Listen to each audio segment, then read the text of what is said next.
What is the difference between a PSO, Probation Service Officer, and a PQIP, so that is the Trainee Probation Officer scheme. So in this video, I'm going to just share with you in very simple, easy terms for you to understand, because I bet you've been Googling this and you just come across the Ministry of Justice jobs page or website, and there's just mountains and mountains of information that nobody's got time to read or process. So that's where I come along. I'll just process it for you because I've actually worked there.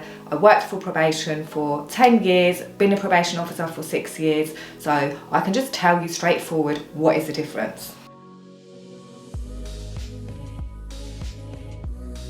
First thing, if you apply for a probation service officer job, you do not need to have a degree. Second thing, if you apply for the job, you'll be starting the job straight away as probation service officer. Third thing, you will only manage low risk and medium risk offences. So your caseload will probably be higher than a probation officer's, but your workload will be very different. You're still going to be working with complex people. Just because somebody's committed a lower level offence, so theft, burglary, shoplifting, those kind of offences, they still have lots of complex issues. When you work as a trainee on the PQIP scheme, you start off with a low risk caseload, so you'll be working with low and risk medium offenders, but slowly they will build in your training to work with violent offenders, training to work with people that have committed sexual offences. So that is the difference.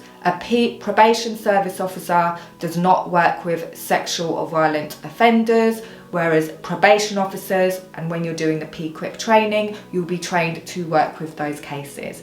As a result, your workload will be different. So a trainee on the PQIP will learn how to write reports for high risk people on probation. So there's certain risk management plans that you will have to do.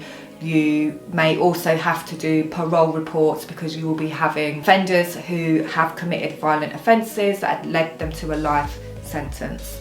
I hope that explains, just very in simple terms, what the differences are. The thing with the PQIP program as well is, yes, you have to have a degree, but you also gain an additional qualification. So you get I think it's a postgraduate diploma in criminal justice. Forgive me if it's changed, but you do get a additional qualification at the end. And then that is why the salary is different as well, because of the caseload is different. Go and have a look at my video about the different salaries. I'll drop the link here somewhere. So ultimately, the PQIP is more of a graduate scheme program where you are getting trained and you have a lot more support and development, and you gain an extra qualification, and at the end your salary will be higher, but you will be working with sexual and violent offenders. If you come in as a PSO, you're just straight away doing the job. I think you do get access to some e-learning and training, but you're pretty much expected to kind of just get on and get shoved into the job. But it will be low and medium risk offenders, hence why your salary is lower. So if you're a graduate right now and you're thinking, what one should I choose?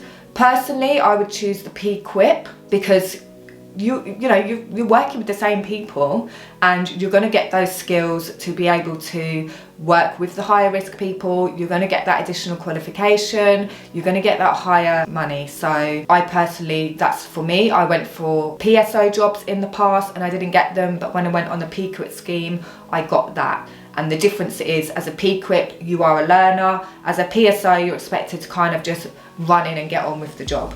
Let me know if that was helpful.